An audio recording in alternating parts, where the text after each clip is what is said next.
মানে যদি এমন হতো যে বেনামাজির জানাজা হয় না, আমার মনে হয় নামাজির সংখ্যা বাড়তো। যদি এমন হতো বেনামাজির সাথে কেউ মেয়ে বিয়ে দিবে না, ছেলে বিয়ে দিবে না, আমার মনে হয় নামাজি বাড়তো।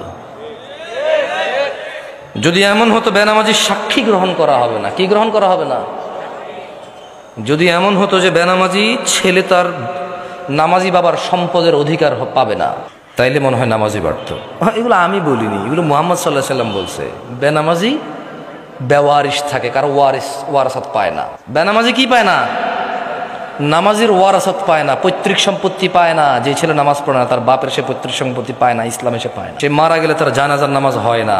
বেনামাজি জামাই নামাজি বউ বিয়ে টিকে না হিসেবে, কারণ বাইনাল আবিদি ওয়া বাইনাল কুফরি তারকুস সালাহ, বান্দা ও কুফরির মধ্যে পার্থক্য হচ্ছে নামাজ ছেড়ে দেওয়া। তো কাফের আর মুসলমানের তো বিয়ে টেকে না।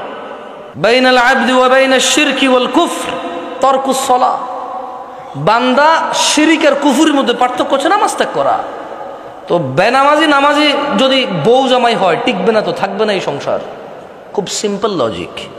আপনি যেদিন হাদিসকে এভাবে দেখবেন, ওই দিন আপনি মানুষ হতে পারবেন। আদারওয়াইজ ওয়াজ শুনতে পারবেন, জুমায় যেতে পারবেন, খুতবা শুনতে পারবেন, কিচ্ছু হবে না।